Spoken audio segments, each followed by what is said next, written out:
नमस्कार, मेरा नाम डॉक्टर दिनेश भारद्वाज है। आज हम बात करेंगे लेग पेन के बारे में कि लेग पेन किस किस कारणों से हो सकता है और किस तरह से हम लोग इसको रिकॉग्नाइज कर सकते हैं कि क्या कारण जो है जिसकी वजह से हमको लेग पेन हो रहा है और इसको किस तरह से हम लोग ट्रीट कर सकते हैं।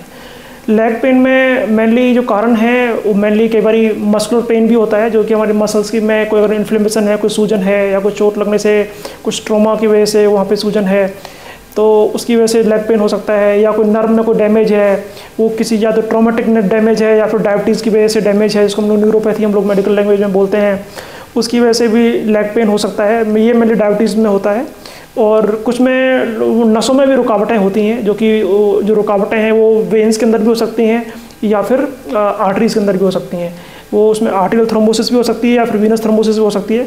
कुछ मरीजों में वेरिकोज वेन होती है, जो कि इसमें कि आपकी जो पैरों की नसें हैं उसमें एबनॉर्मल एक सूजन आ जाती है, वो टॉर्चस हो जाती हैं। टॉर्च मतलब कि इरेगुलरिटीज उसमें आ जाती है और उनको ऊपर एक उभार आपको फील होता है, तो उनको हम लोग वेरिकोज वेन बोलते हैं। उसकी वजह से भी पैरों में दर्द हो सकता है। पेन के साथ में जितनी डिस्टेंस मरीज चल पाता है और उस डिस्टेंस के बाद में जब वो अपना चलना बंद कर देता है उसको हम लोग क्लॉडिकेशन डिस्टेंस बोलते हैं मेडिकल लैंग्वेज में। और ये जो डिस्टेंस है धीरे धीरे टाइम के साथ में कम होती जाती है। ये इसलिए होता है बिकॉज जो रुकावटें जो हैं नसों में वो धीरे धीरे बढ़ती जाती हैं और वो हमारी जो डिसीज़ है वो उसका प्रोग्रेशन बढ़ता जाता है। इस वजह से ये जो डिस्टेंस है वो धीरे धीरे कम होती जाती है टाइम के साथ में। ये और कारण और किसी कारण से भी हो सकता है। इसमें जैसे बर्जर डिसीज़ होती है, स्मोकर्स जो पेशेंट होते हैं उनके अंदर भी ये चीज़ें प्रॉब्लम्स आ सकती हैं लेग पेन की। और उसके अलावा अगर मान लो जिन पेशेंट्स की इम्यूनिटी कम है उनके अंदर भी ये प्रॉब्लम आ सकती है। कुछ मरीजों में leg cramps because of the anaemia, जो हीमोग्लोबिन की कमी है या फिर कैल्शियम की कमी है या फॉस्फेट की कमी है, उसकी वजह से भी हो सकते हैं। अच्छा, इसको किस तरह से हम लोग रिकॉग्नाइज कर सकते हैं? सबसे पहले तो हम लोग अगर क्लिनिकल डायग्नोसिस हम इसका बनाते हैं, जब आप किसी भी फिजिशियन से या सर्जन से या कार्डियोलॉजिस्ट से मिलते हैं तो वो एक बार आपको एग्जामिन करने के बाद में एक डिस्कशन में पहुँचते हैं कि आपको ये इंटरमिटेंट क्लॉडिकेशन की जो दिक्कत है किस कारण से हो रही है।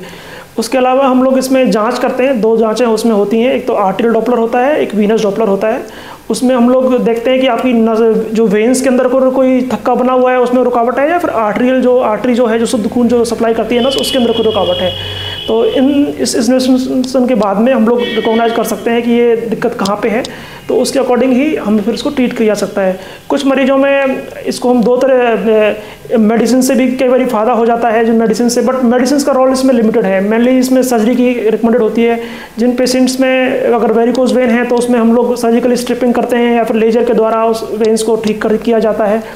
और कुछ पेशेंट्स में जिनमें कि अगर वो लोग क्लॉट बना हुआ है वेन्स के अंदर या आर्टरीज के अंदर तो उसमें हम लोग एम्बुलेक्टमी एक प्रोसीजर होता है, मेडिकल लैंग्वेज में एम्बुलेक्टमी बोलते हैं। उसमें खून के थक्के को हम लोग एक्सट्रैक्ट कर लेते हैं इंटरवेंशन के जरिए या फिर सर्जरी के जरिए।